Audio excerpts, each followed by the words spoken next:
Okay, so today we're going to go ahead and talk about the most important transit of this entire year, which is going to be the square between Jupiter and Saturn. We're going to have 3 hits of this transit. So the first one is going to be next month, and then we're going to see it again in December, and then once more next spring. So what I'm going to do today is talk a little bit about, because I like to be a little bit more educational with my approach on these things and not just talk about the transits, but I also want to talk about the transit today. So we're going to talk a little bit about what this conjunction or what these 2 planets really mean and how these are going to be relating to each other. And then at the end, I'll talk through each sign as well. Okay, so let me go ahead and share what I do have here.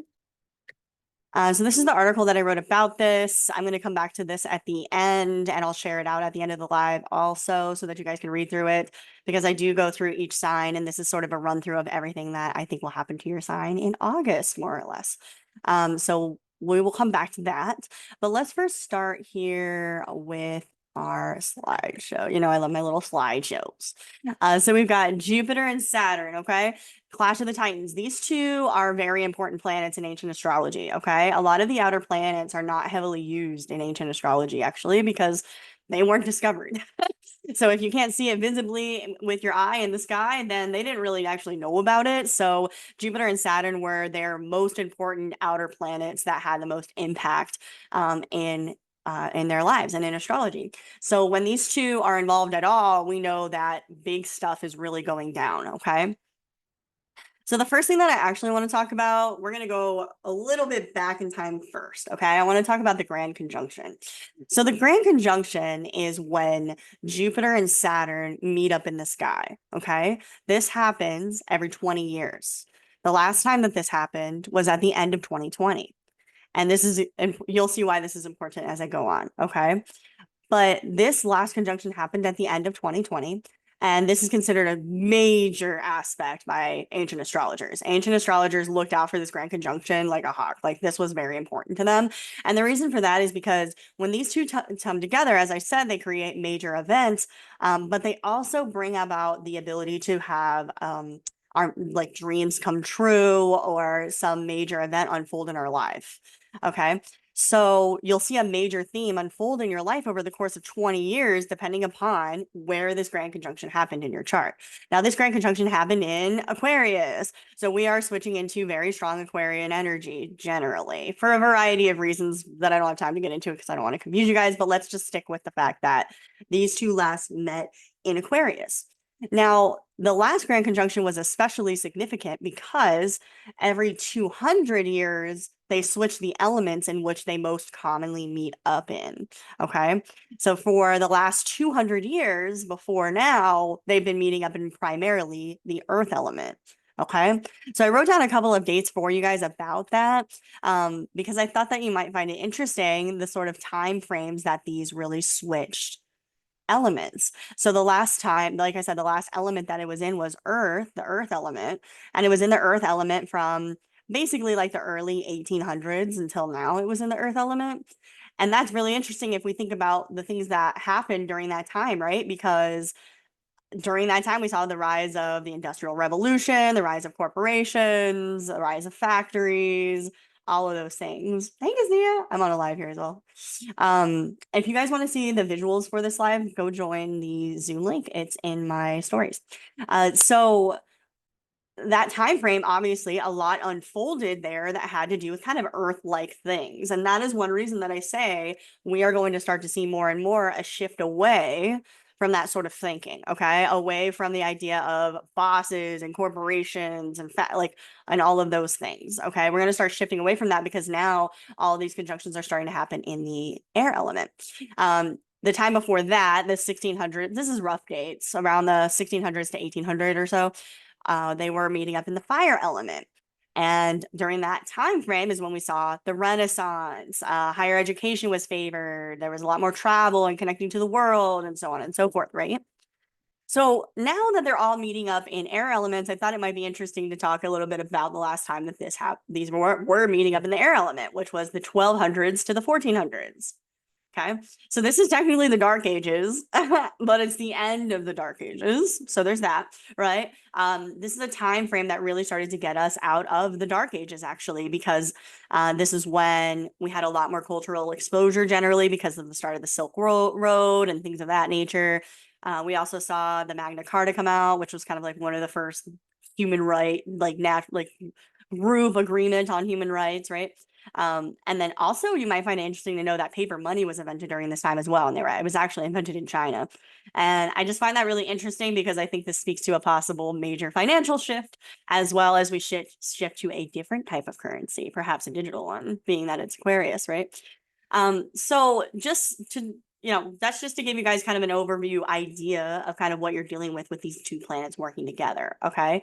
Now, as I said, the last time that these two came together was the end of 2020. Obviously, a lot of major stuff happened then. We saw the vaccine come out. Of course, there were a lot of things like the election was around that time. That was one of the first times we saw such a strong challenge to an election like that in the States. The UK also finally made a free trade agreement with the EU during that time. Something else that I think is really significant, and you'll see why as I go through this, is that Turkey purchased a Russian missile system, and the U.S. sanctioned them for that. And this is very significant because it's the first time that the U.S. has sanctioned a NATO ally. And you're going to see NATO come up a lot as I'm talking through some of this, because there's going to be a lot of challenges to these types of agreements. Okay. We also noticed that there were a lot of supply chain issues during that time. So why did all of those happen during this time? Well, let's talk a little bit about what these two planets represent and why it might be playing out that way. Okay. So the first one I'm going to talk a little bit about is Jupiter. I don't have too much time to get too deep into Jupiter, so I want to put just like a couple Jupiter-related deities across the world. And something that I think that is really interesting is that there are many deities throughout the world that actually have common associations with certain planets. And you'll see how there's some similarity here. And I find that that's really interesting that happens across the whole world with amongst cultures that were supposedly not interacting with each other. So that's really interesting to think about.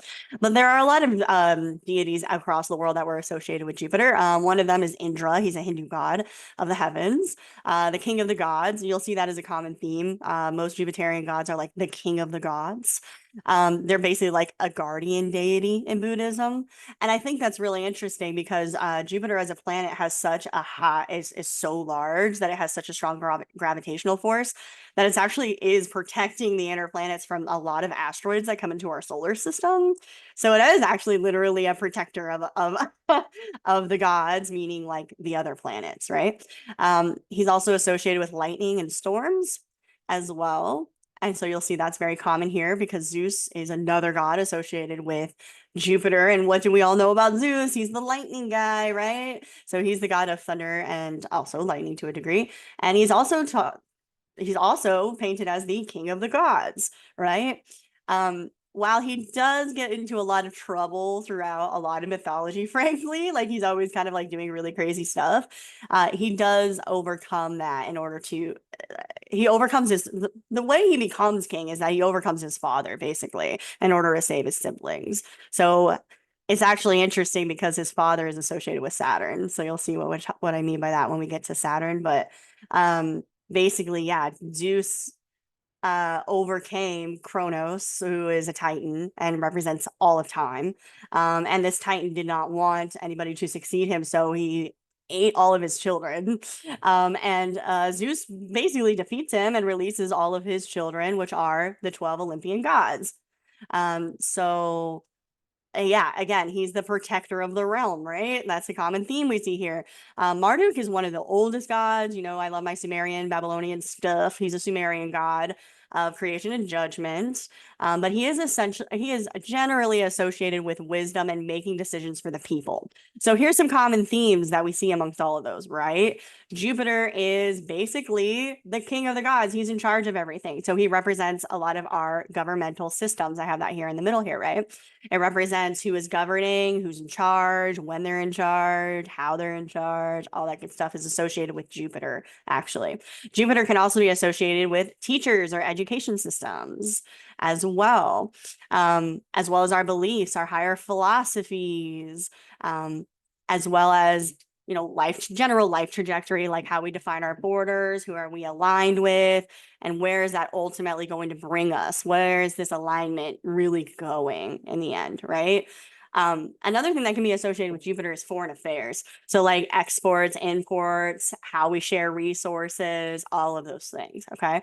So you can see that he represents quite a few things, but he in general represents this idea of basically expansion, right? Like expanding our minds, expanding our horizons, expanding our reach. All of those are kind of represented here by the government, teachers, philosophies, travel, right? So he represents, and more in a positive sense, one might say. I try not to like limit it to positive and negative per se for obvious reasons, but it's easy to see Jupiter as positive, and he is listed as a benefic by ancient astrologers, meaning that he's more likely to bring about more favorable events. Okay. On the other hand, we have Saturn. Saturn's not really a favorable guy, okay? He's kind of scary, actually. I already mentioned Kronos, which was actually Jupiter's father, who he overcomes. Kronos is the Greek god of time, okay? He's also associated with harvest. He's often depicted with a sickle, and basically has to be put down by Zeus, which we already talked about. Now, this concept of him being associated with a sickle is so extremely common. And you find this with Ninurta. He is a Sumerian god of agriculture and often depicted with a sickle. And I think that's its relation to harvest, which for them, harvest is actually about measuring time, right? Harvest is like a certain time of year, right? So Saturn is really about a lot of those things. Now that in Hindu mythology or in Hindu religion, they call this planet, they literally have a name for this planet. It's called Shani, which is essentially associated with your karma on Earth. And basically, Shani is here to judge you for all of your actions here on Earth.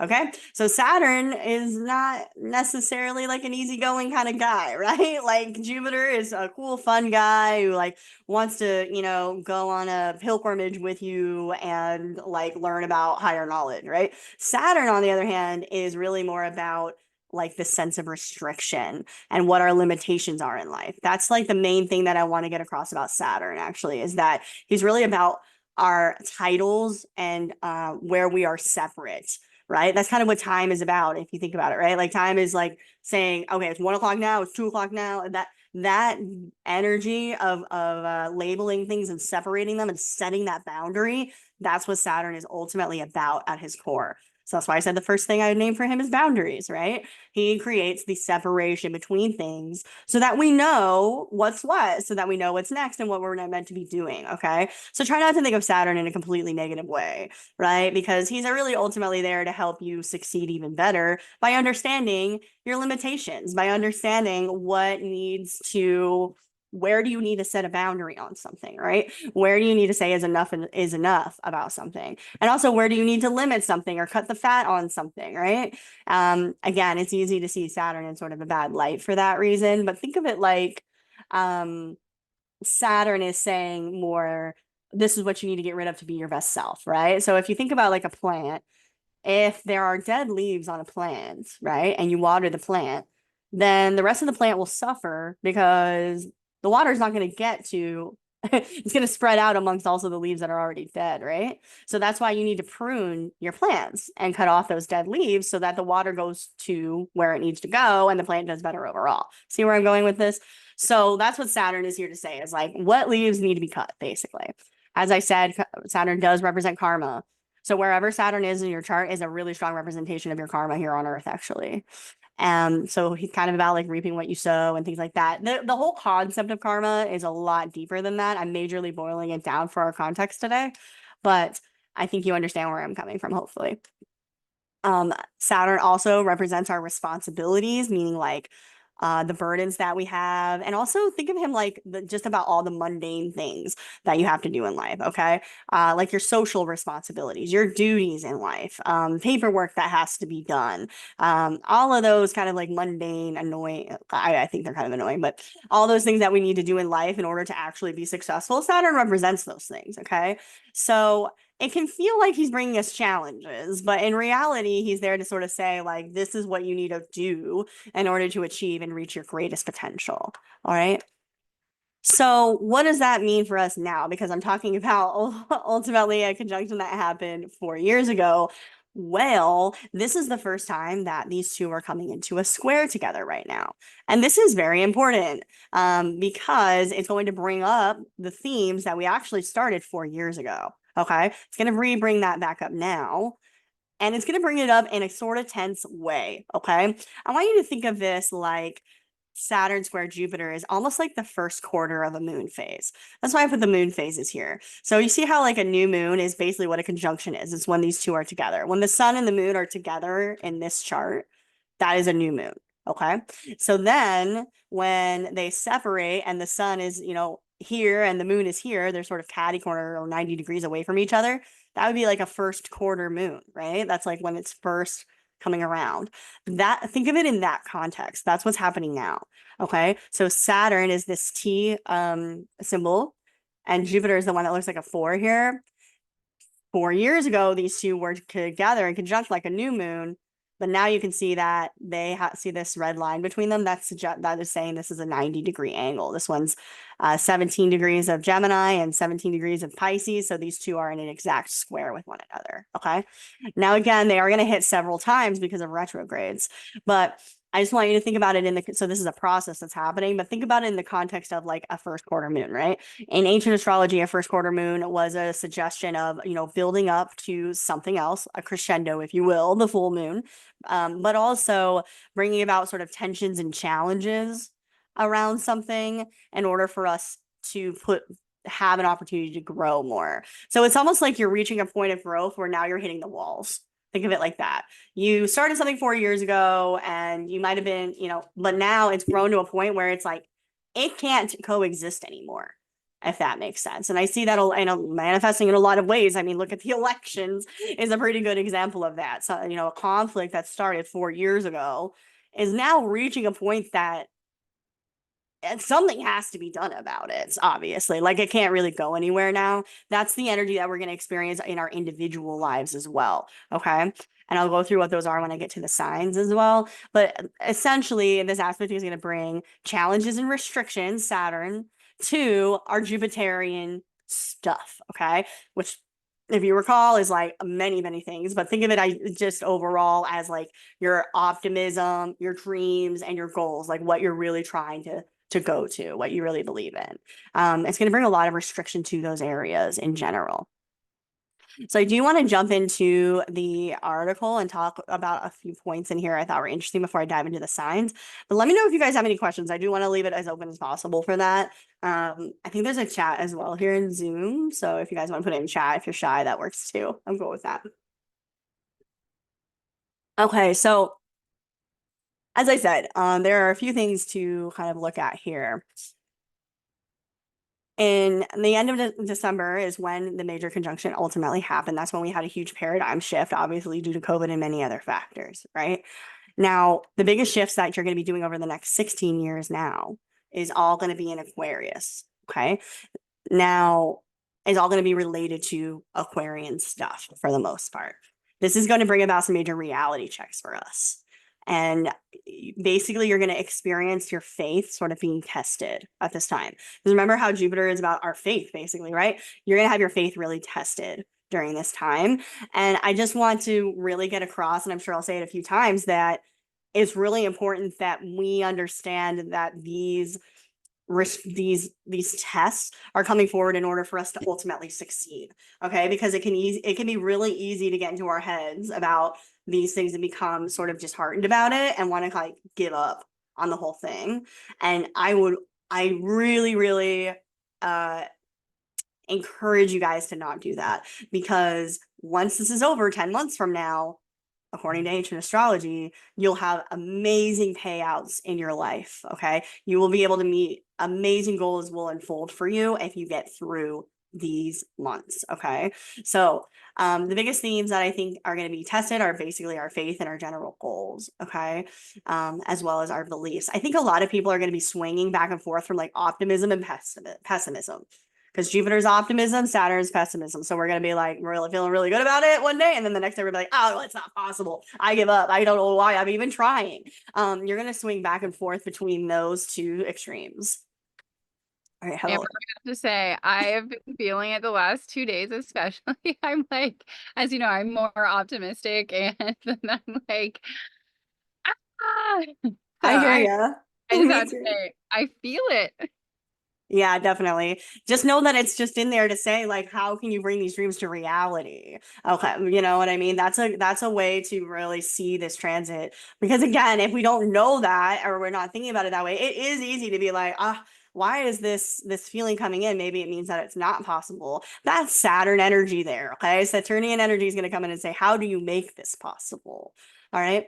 Now, how I think this will affect kind of everybody in the world, I also wrote a little bit about that in here as well. Obviously, I think this will bring major shifts to ideologies and leadership. Like we said, Jupiter does represent leadership and who's in charge. So even our concept of who's in charge might change, right? Like who's in charge of certain areas as well, or just like where the border lines fall, all things along those lines, right? I think authorities around the world are going to be met with some major challenges in that regard. Oh, I think I say it in chat. Let's see if I missed the chat. I'm thankful to hear 10 months. Yeah, I know, right? For sure. Only 10 months, you guys. We can do this. We can do this. I think that the challenges we might see also could make changes to things like education or governmental structure. And I also think that next month there will be likely some shocking news that is revealed. But the news that gets revealed will likely be something that's already happening behind the scenes, something that people are already working on. And this will present itself in our individual lives as well as on a global scale, obviously, right? Whatever it is that gets revealed next month is likely something that's already been in the works since around July 17th. Okay, because this is where Mercury entered the part of that sign that is going to retrograde back over. So when it retouches that, see, it's like revisiting the theme that it was when it was there the first time. So when it was first started, that retrograde cycle was July 17th. So there are a few things that happened during that time that you might think are interesting. I had to tap Jonathan for some of this, my history extraordinaire over there. But one of the things that happened around this time is that NATO did meet up during that time.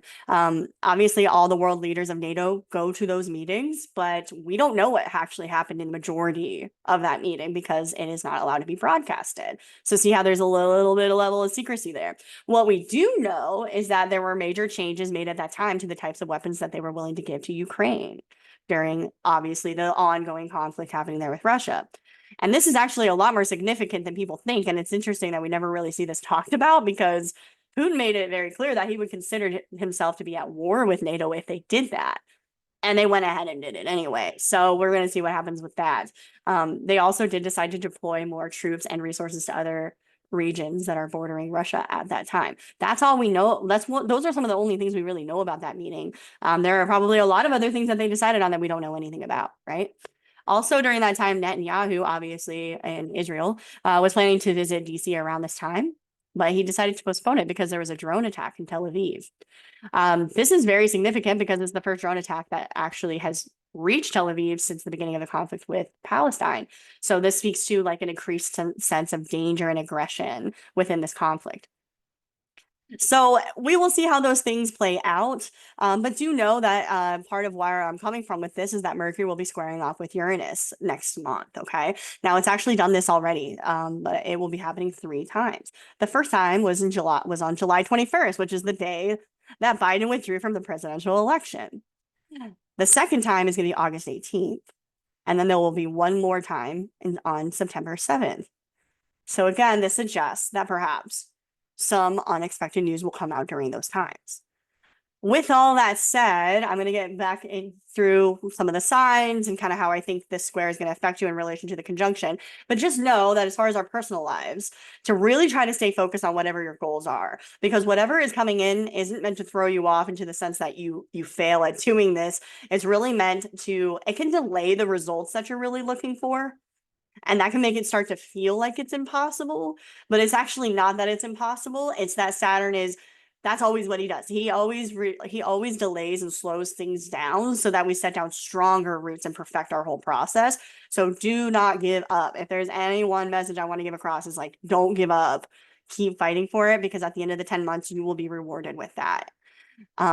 All right, so I'm going to go through some of the signs and how I think this will affect us. And I might jump back to this chart a few times as well, because just like a tip on that end too, is basically, let's say we're going to talk about Aries first, right? So a tip with looking at these charts is start with Aries as, and just say this is like the first house. And then you can count from Aries. So Aries is first house, Taurus second house, Gemini third house, right? And we're going to go on so on and so forth. And that's how that's one way we can kind of take a look at the houses this falls into. Because remember that the houses tell us the area of life that something is taking place. Okay. Think of the sign as like the costume it's wearing, like the vibe that it's getting off. Okay. And the house that it's in is the actual area of life that it takes place. That's why the housing system is so important in predictive astrology. So looking at Aries here. So there are a few different transits that I think are important next month that I do mention in this article. I'm going to focus on this Jupiter square Saturn, since that's what today is about. But we do have a new moon at the beginning of the month, and we also have a Mercury retrograde. So I talk about both of those in here. But as far as Jupiter and Saturn, so for Aries, right, that is how many signs away from Aries? 1, 2, 3, 4, 5, 6, 7, 8, 9, 10, 11.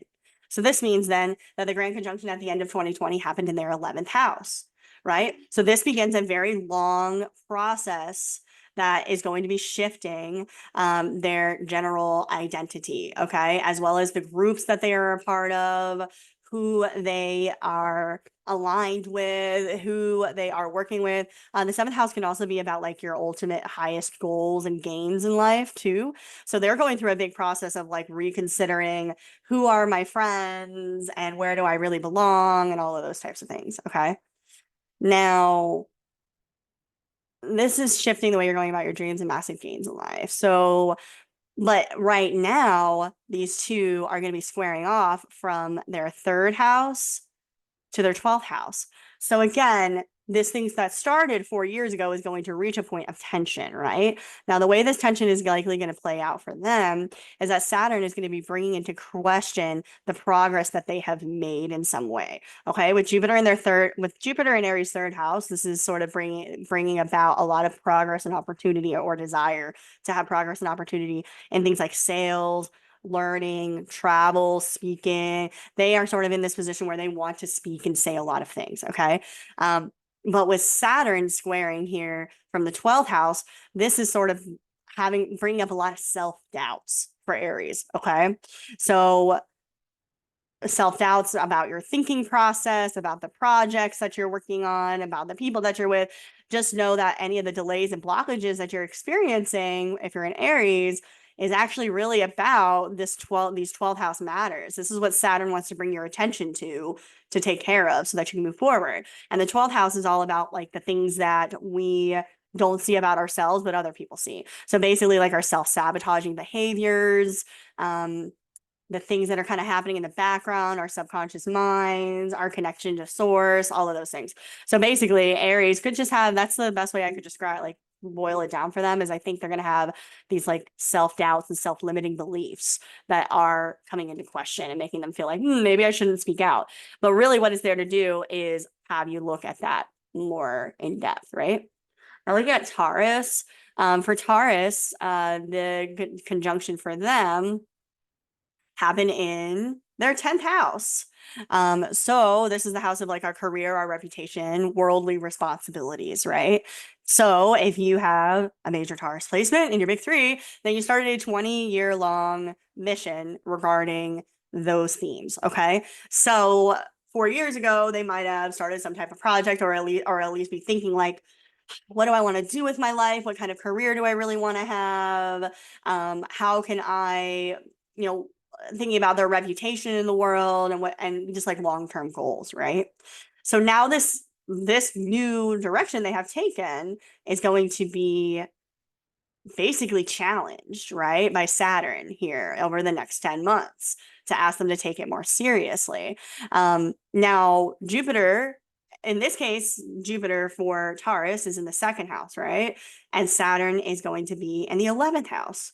So with Jupiter in the second house, what this means is that Taurus placements are really looking at opportunities to make money, basically. How can I set stronger roots for myself and stronger values for myself to grow financially, basically, so that I can achieve this goal that I set out to do 4 years ago.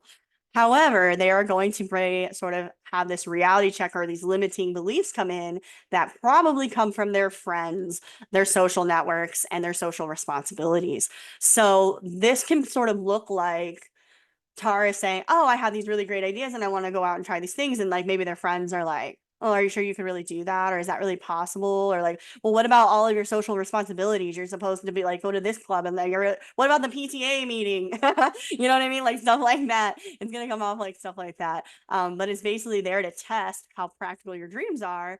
And kind of overcome the doubt that your social network is really bringing in there. Now, that said, remember that Saturn has his purpose, right? He's there to slow down and limit things for Taurus, because what he wants them to see is who in your friend group really shouldn't be there, right? That's ultimately what Saturn is really there to say. Because if he wasn't there, and this is why we should actually be thankful for Saturn, because if he wasn't there, then Jupiter will just expand quickly forever, right? It'll never stop. And if you have the wrong people around you, that might not really be a good thing, right? Like they might get you to give them money when you shouldn't, or maybe like get you to go a direction that you shouldn't, or invest in something you shouldn't, and so on. So the opportunities are there for Taurus placements to make money, but they're going to feel those restrictions from their friends, making them self-doubt themselves. And the trick here is do not give into the self-doubt. Instead, turn it back around and look at those friends that are making you doubt it. For our Geminis, so for Gemini, the conjunction that occurred at the end of 2020 was in their 9th house.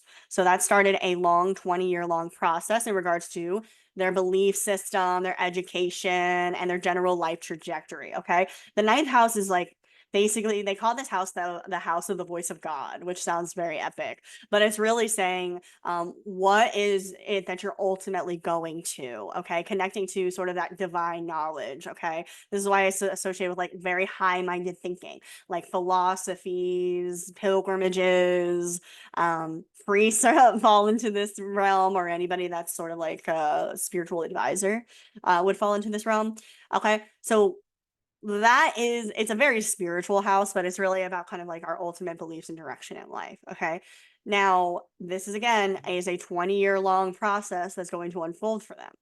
That is right now going to be tested. And the way that is going to be tested at this point is going to be from the houses. Well, it's actually Jupiter's in their sign of Gemini. So the first house, and Saturn is in their 10th house.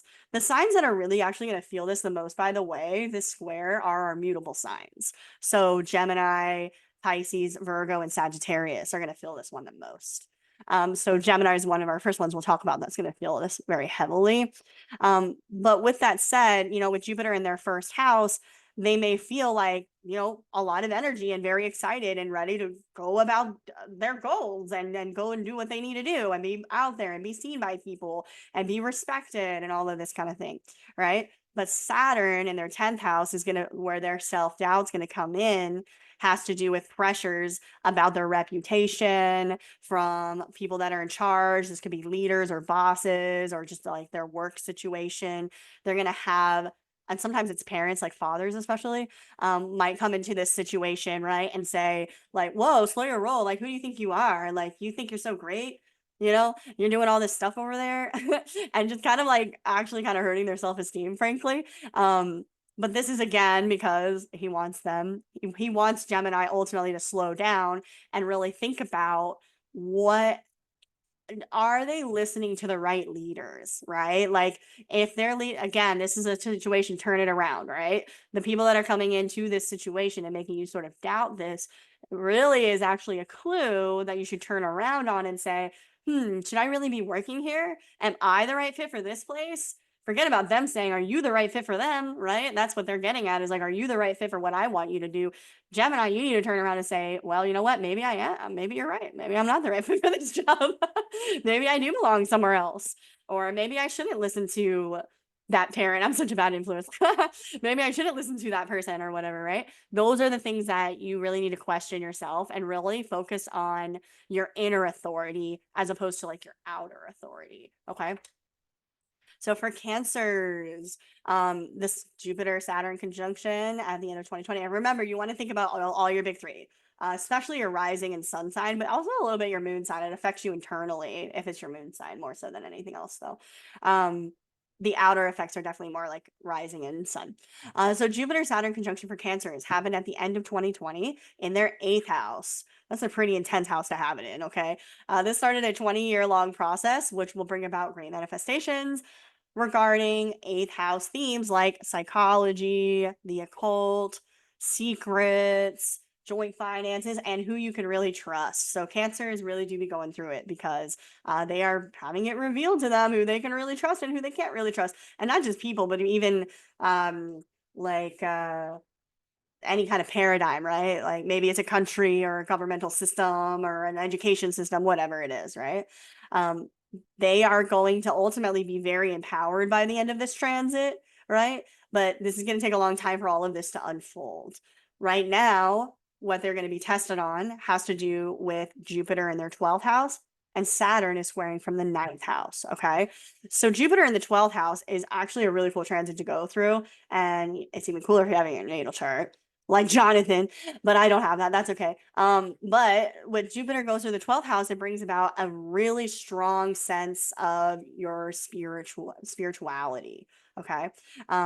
What it'll do is really bring up a strong inner knowing and connection to the other side. So this can bring a lot of kind of like angel guidance or other kind of entities or people from the other side maybe that have passed over that you can connect with. Think of everything that's like beyond the veil. That's all the 12th house, basically. Everything that is non-material. But Saturn is going through their 9th house, right? And if you remember, the 9th house is like are also about spirituality, but think of it like religion versus spirituality. Okay. The 9th house is really more about what is agreed upon in some way. It's more about something that is being sort of preached upon. So think about like colleges, right? Like colleges fall under the 9th house. And not that that's a bad thing. I mean, I was just speaking on the 9th house quite favorably, right? But in this context, it's also favorable because of Saturn. So that's okay. We're going to be real about it. In this case, with Saturn in the 9th house, it's getting more kind of like dogmatic thinking as well. And so I think what a lot of Cancer placements are going to go through is they have this inner knowing, right? Of like, oh, I just know that this thing, or I feel this way, or I feel drawn to this. But Saturn, the 9th house, is like, are you really sure about that? And this could be from other people. Again, like a lot of these could be other people that are coming into this situation. So maybe they have other people sort of questioning their beliefs or coming into the situation like, well, where did you get that from? Where did you read that from exactly? I mean, I don't think that's what that religion really says, blah, blah, blah, blah, blah. You know, wanting you to shrink this big, frankly, this thing that could really frankly never be verbalized into verbalizing, which is not really possible, right? But it's going to bring this sense of like questioning to a lot of Cancer placements of like, you know, I don't know. I don't know that I can really like put that down to paper exactly. Actually, now that you mention it. And in some cases, there are other practical ways that I could see this manifesting, right? A lot of times when Jupiter is through the 12th, we want to travel somewhere really far as well. This is also could be about traveling, but Saturn through the 9th house is going to say like, okay, well, you want to travel there? Well, where's your visa? Where's your paperwork? Where's this and that? You know what I mean? He's going to bring up all these practical problems, right? That you're like, no, you're killing my dream. Or, you know what I mean? Whatever the massive big dream is that they're experiencing in the 12th house is going to bring about these like higher officials and authorities and educated people and religious leaders and teachers that are like, are you really sure about that? Why don't you put in your homework? So again, as always, don't let that trip you up because you are right. I am going to go ahead and confirm your Delulu. You are right. You are definitely in touch with something higher power. Okay. Think about it. I mean, 8th house is where this started and Jupiter's in the 12th now. Those are both highly spiritual houses. So Cancers are the signs that are having a lot like very revealed to them through this process. And just know that that is really happening to you. Saturn isn't here to make you think that, well, he might make you think that. He doesn't really care about the delivery. He's Saturn. But what he's there really to do ideally is to say, what bureaucratic matters do you need to deal with first? What practical matters do you need to deal with? Like I said, a good example would be like any kind of like paperwork you need to do, visas you need to do, and so on. Like what in that realm can you take care of to make this dream a reality? And if you can get past that part, then at the end of the 10 months, you're going to see that thing be fulfilled. So don't let them trip you up and think that it's not real or that you're not connected to that, because you almost most definitely are. Oh, I just dropped. Oh, I just saw that message. Hopefully you guys can hear me now. Cool. All right, well, let's move on to Leo. So for Leo, Jupiter and Saturn for you guys, for Leo, was in the 7th house, right? Because Aquarius is 7 signs from Leo. It's the opposite sign of Leo. So this has started a major 20-year long process that's going to unfold in regards to their partnerships and their friendships, right? So the first square here that they're going to experience is going to be bring a lot of tests to any of those kind of commitments. Okay. Saturn's going to kind of put a break on the progress that Jupiter has made here. Jupiter in this case would be in the 11th house, and Saturn is here in the 8th house. So Jupiter in the 11th house is giving them a lot of opportunities in regards to expanding their network. 11th house, like I said, can also be about your general gains and reach in life too. So we can see that happening for them and getting a lot of opportunities to try to expand their network or their general audience. Okay. However, this next month and you'll feel it throughout the end of the year over the next 10 months, actually, Saturn's going to put sort of brakes on this. And the obstacles that come up for them are related to the 8th house. The 8th house can be about sort of like your inner demons or your traumas. So I think that there will be a lot of Leos that are making good friends and getting out there and having all these opportunities, but are questioning themselves because of maybe some unconscious fears that they might have. There could be some psychological triggers that haven't been released in some way. On a more practical note, there could be literally like financial issues as well. Especially like joint finances or anything that is like an inheritance, a loan, dealing with banks, all of that falls under the 8th house more so. So they could, on it, like I said, on a practical level, have some work that needs to be done regarding that. And so those issues coming up could really make them sort of unsure about themselves or throw them off in some way. And so if you have a major Leo placement, what I would like you to consider is that what in this situation is making you feel unsafe, and kind of like go back, like not to get like super psychological with you, but it's the 8th house, I have no choice. Go back and look at your childhood or past traumas or experiences that you have had, and just sort of question to yourself, what deep triggers have not been dealt with yet that could be getting triggered right now? The way that somebody is talking to me, or the way that somebody's making me feel, or the way this situation makes me feel, it makes me feel afraid. Why is it making me feel afraid? Right. So this is one sign that could probably benefit from like even contacting a therapist. And I don't mean that in a bad way at all, just in a way of like, this is actually a really good opportunity for you to identify and release deep-seated fears that you've carried like your entire life. This sort of transit can really help you like truly escape that. And so that's like what I'm getting at with this, is that there's a real positive angle here if you think about Saturn, because he can really bring about like a true release for you in some way. That's ultimately what he's trying to do with this whole transit, because they're also in retrograde, you can see, is getting us to really see things for what they are and fully truly getting rid of it. For Virgo, our Saturn-Jupiter conjunction here at the end of 2020 happened in their 6th house. So for Virgos, this is starting a 20-year-long process, which is shifting their ideas of their health, their well-being, their routines, relationships with coworkers, work-life balance, things like that. A lot of them are really, honestly, a lot of them I notice are really looking at what they do for work, and also kind of like how that work plays into their daily routines. Like maybe I should switch jobs or switch up my routines in some way. And that is a big thing that I see them unfolding over the 20 years. Now, for next month, the way this is going to be challenged, this whole process, right?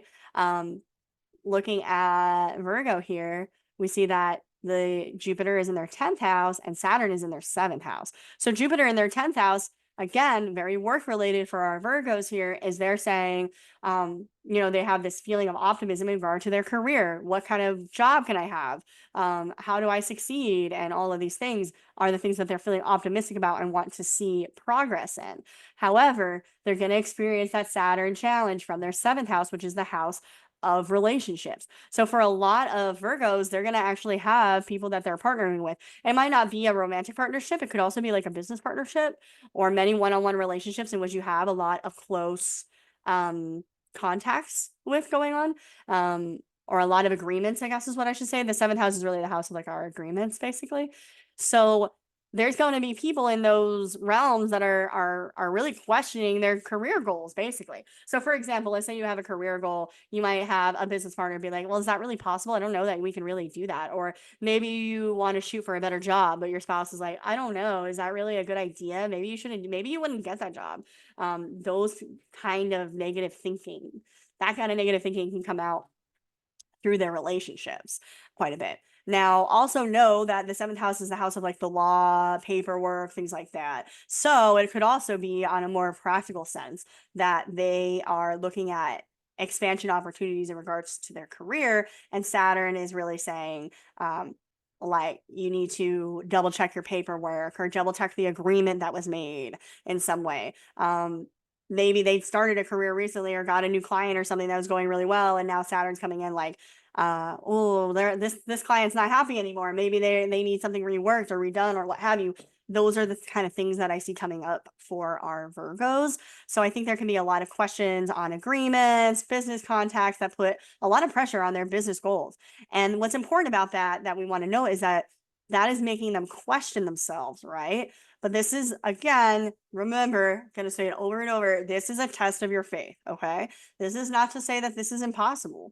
In fact, what you should do is turn it around and look back at where the pressure of Saturn is coming from and say, maybe that business partner isn't right for me. Maybe this person I'm in a relationship isn't right for me. Or maybe that's not that they're not right for you. Maybe it's just that some boundaries need to be set there. Remember that Saturn is about boundaries, right? So maybe there's some boundary that needs to be set there or something else that needs to come to mind, or a conversation that needs to be had, with maybe like a business client or partner or something like that, right? In order to really get ahead.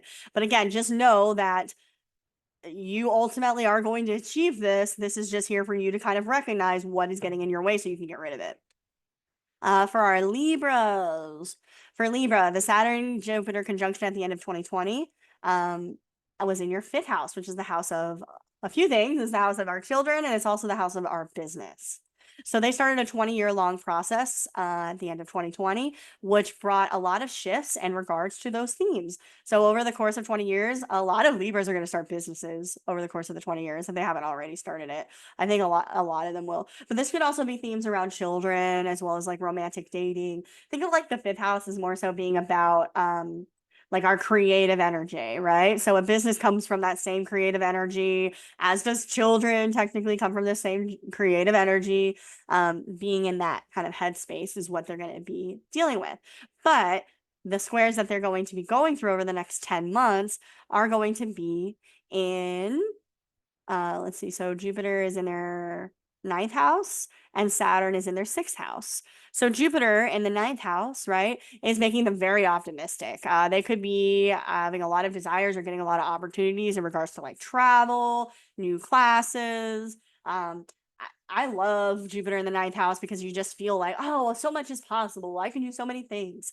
The world is my oyster. That's kind of the feeling of a transit like that. However, Saturn is going to start to really challenge this, right? And when it comes from the 6th, it's probably really annoying, boring, mundane stuff. Okay. This could be about their health. It could also be about chores, responsibilities. Again, it could be paperwork that they need to get done, or feedback from coworkers.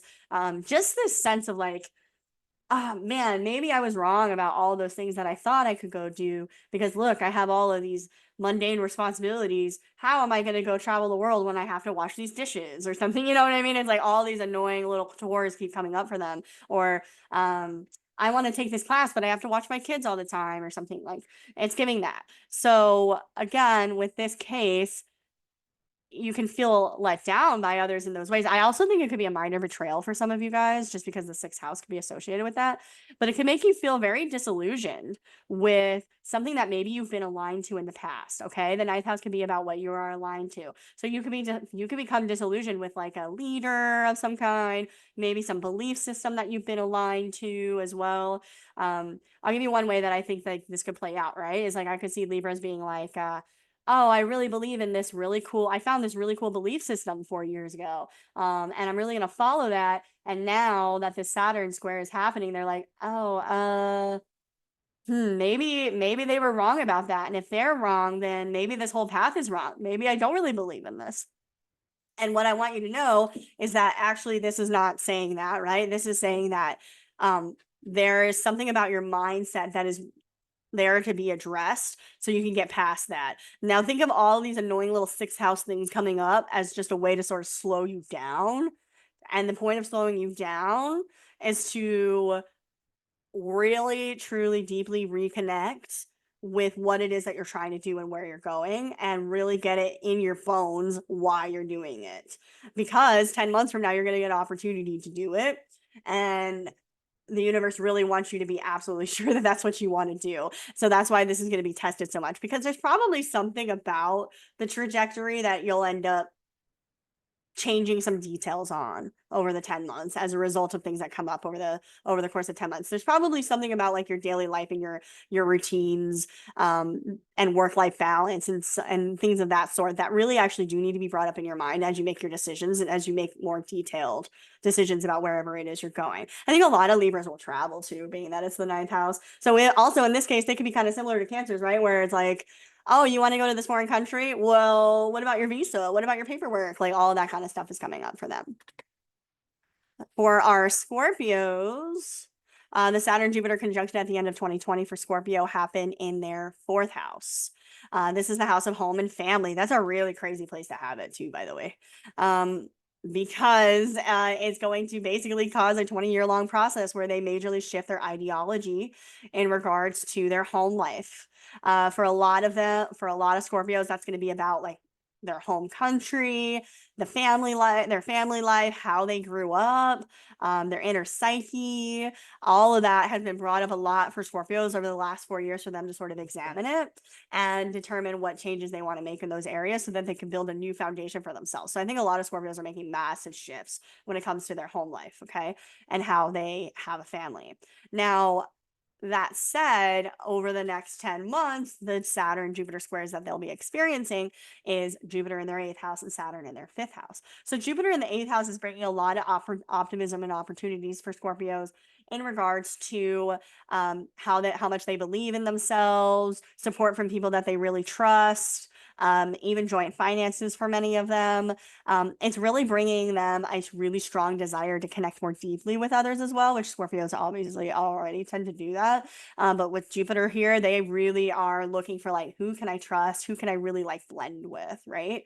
But Saturn now is going to bring up tension and difficulties for you by bringing up kind of like bureaucratic issues that challenge these goals. So it could be telling you to set strong boundaries with others.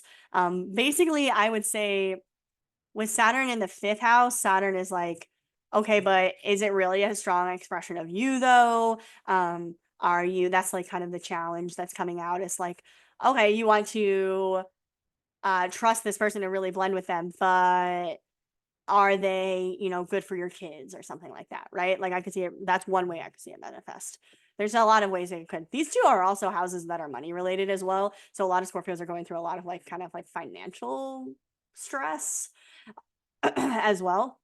And a lot of times it comes up as like expenses that were unexpected that strain joint finances. Maybe these expenses are like children related, or maybe it's like a delay in something with their spouse's money or an inheritance or something like that, right? But on a deeper level, this questioning is very internal. And it will have them really questioning themselves, okay? Like, am I good enough? Saturn through the 5th is always a tough transit because it really makes us feel like I'm not good enough, or it's hard to have fun and relax actually when you have Saturn go through this house. So I think the biggest thing that they need to really look at, again, turn it back on Saturn, right? And say, where are the weak spots in this situation that I can kind of overcome and get to a more succinct ending, right? I'm gonna jump into Sagittarius again. I have these like fully written out. I'll post the blog afterwards if you guys want to read them in depth. It talks about actually all of August, including the new moon and Mercury retrograde and everything. I'm just jumping to the Saturn Jupiter conjunction for sake of time, obviously. So we're on Sagittarius. So for Sagittarius, the Jupiter Saturn conjunction at the end of 2020 happened in your third house. So this is causing a 20-year long process in regards to how you communicate. And this could also involve relationships with like siblings, neighbors, people in your local environment, as well as your education. Okay. Now, that's been what's unfolding for them over the course of 20 years. But the challenge that they're going to deal with now is from Jupiter in the seventh house and Saturn in the fourth house. So Jupiter in the seventh house, right, for Sagittarius is saying, they have a lot of optimism and opportunities coming up in regards to relationships. So they might be wanting to get into new relationships or have new relationship opportunities come around, or maybe they want to rekindle something with somebody that they've been in a relationship with. That's also possible. Just having these kind of like big ideas, right? About, or a business partner. Maybe they have like a possible business partner in the works that they're hoping will work out later as well. Now Saturn is going to bring in this really strong strain and reality check to that theme. Okay. And Saturn's coming from the fourth house. So it's going to be challenging and questioning, like from the perspective of family challenges and home life challenges. Okay. So that can start to make you feeling kind of unsure about the connections that you're looking at. So as you're like looking at these other connections, you may be thinking to yourself, right? Like for example, one way I could see this playing out is a Sagittarius being like, oh, I really want to date this person. They seem really great. And their family being like, I don't know about that person. They seem kind of weird anyways. You got to watch your little sister over there. Like you have stuff to do here. You have responsibilities at home. Right. Or maybe somebody wants to get into a new relationship, but then like their family, there's just so much that they are not able to finalize it because they have to like go deal with family things or things like that. So again, Saturn is here for them to take a look at from a practical angle and have you ask yourself, is there something that needs to change about the partnerships that you're looking at, or is it that maybe there's something going on in your home life that needs to be shifted? Maybe there's something you need to let go of, right? Maybe there's something about your home life, your past life, not literally your past life, but your past life in this life. Like there's maybe something about like how you grew up. Saturn through the fourth can really bring that up too, is themes of like karma, family karma as well, like it's giving generational trauma vibes to me. I think like for a lot of Sagittarius, the thing that's holding them back the most has to do with like restrictions that are sort of passed down through their ancestry actually. And they may be dealing with kind of hard shifts or restrictions in their home life. But again, and we always want to look deeper, right? When you feel that come up, ask yourself, like, what is the true source of this? If I'm having this tension at home, is there something about how I grew up maybe that's playing a role in this? Or is there something about my expectations of the way my home life needs to be that's holding me back right now? Those are things that you need to look at and release in order to have this perfect partner that you're looking for. For Capricorn,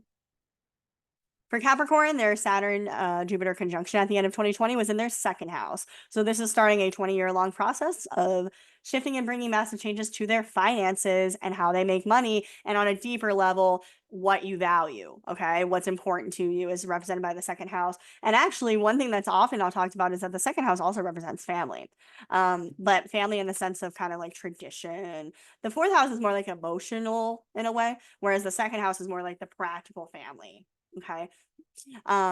The Jupiter square that's happening for them over the next 10 months is going to be Jupiter in their sixth and Saturn in their third.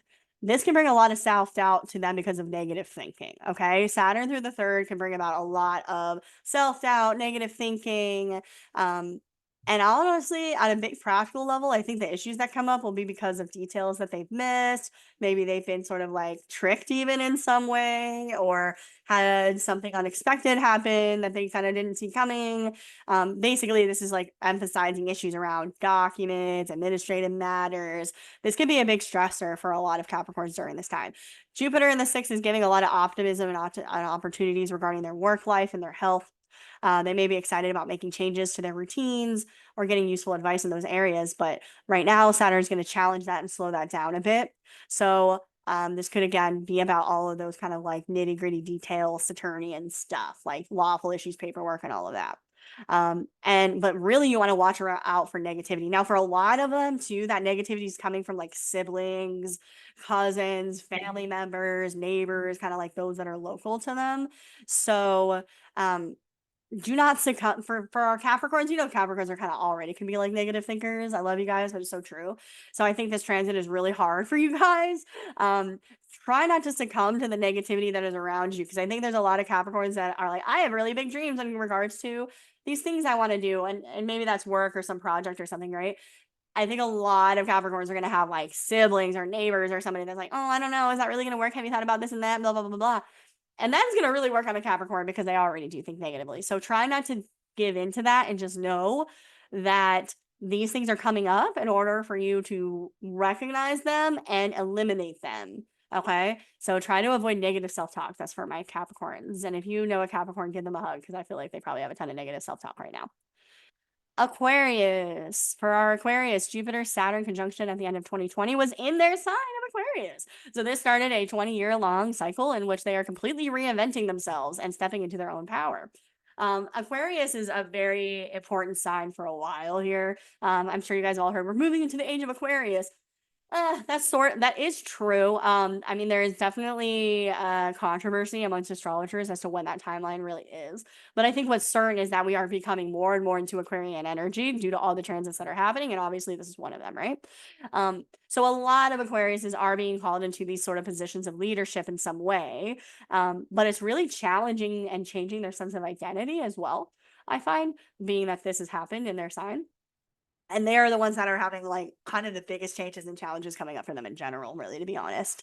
But over the next 10 months, that's going to be challenged in the way of Jupiter in the fifth house and Saturn in the second house. Okay. So Jupiter in the fifth house is really awesome because the fifth house is the house of, like I said, businesses, right? So a lot of Aquariuses are getting a lot of business ideas. They might have a strong desire to have fun or even meet new romantic partners for some of them. They may even want to do something different in regards to their children as well, because this is the house of children. But this the whole desire, like, I'm going to go have all this fun and do all these things and start these businesses, is being tested by Saturn out of their second, which is bringing about financial tests. So Saturn is here to kind of bring these dreams down to earth and say, how is this going to play out, right? Like, I like all that. That's cool. But like, how do you have money for this? Do you want to, so for example, let's say you want to start a business, right? Saturn the second is going to say, well, how are you going to get investments for this business? For others, like they might say, I want to be in love again. Saturn the second will ask you, are you worth it? Are you good enough? Because remember that this second house is the house of value. So they might be questioning that about themselves, right? That's why I always go deeper. We always go deeper so that we can dig it out. We got to go deep to dig it out, right? And the deeper aspect of this in the second house is, am I worth it? Am I valuable? Okay. So that's the push and pull between the optimism and pessimism for them, is because Saturn basically just wants them to slow down and give more form to this path, right? They want them to ask themselves, what are your actual values you here, and what is important to you? Why is it that you want to do all of these things? What aspect of it is the thing that is important to you and needs to happen, right? So for example, let's say you have a business, you want to start this business, right? And you are like, how am I going to have the money for this business? Well, Saturn might be saying then, well, how much money do you really need to start this business? Do you truly need all the things that you currently have? Maybe simply you can reallocate some things. Maybe you're not charging enough for what you're worth. Maybe this and that. You know what I mean? It's really about understanding the value of these things. That's actually what's holding you back from achieving this dream. Again, always remember that the theme of all of this is that the dream is achievable, actually. right? Saturn is there to show you how it is achievable. Okay. So Saturn is in this case saying, like, again, maybe you just need to reallocate some things, maybe you need to charge more, but most importantly, you need to know and truly believe that you are worth it and you can do those things. Because again, the core value of this is their self-value as well and their self-worth.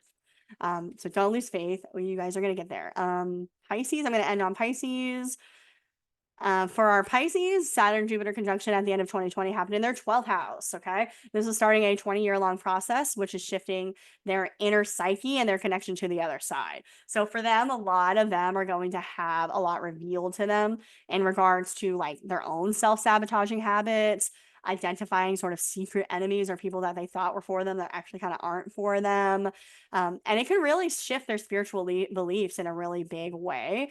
I think that a lot of Pisces will make some major moves during this transit as well, or during the 20-year long transit. Some of them may have already moved, but probably will move again.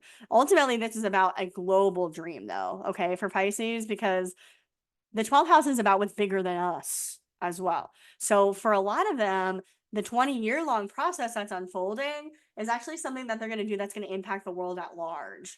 Okay. So some of them could be like starting a charity or helping those in need in some way. But again, really at its core, it's about them unfolding their spiritual connections and coming to terms with things that they have been kind of lying to themselves about. Okay.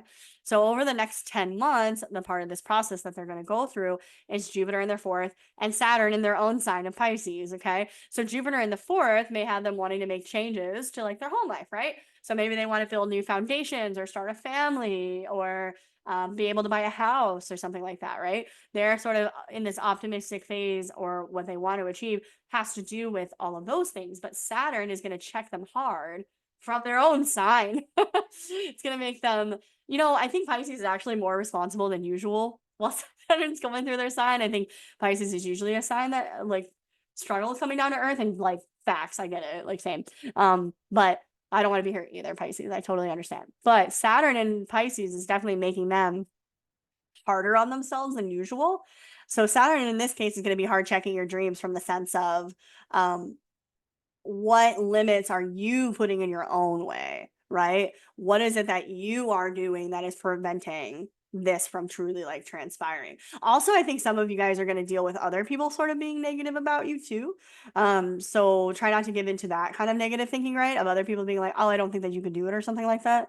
But really, this is about yourself, right? This is ultimately about you and coming to terms with anything that any of your own habits that are in the way. There might be something about yourself that you're not maybe being honest with some people about, or honest with yourself about in some way, or there might just be some work that's like worth looking at on that front. So anyway, like I said, the full article is on the website. I will post it after this. But I hope this was helpful. I know that was a bit long-winded, but let me know if you guys have questions. If there are any questions out there, let me know. I've got a live going as well. You guys can type them in the comments too if you want instead or whatever. I can stop recording too. I'll stop recording.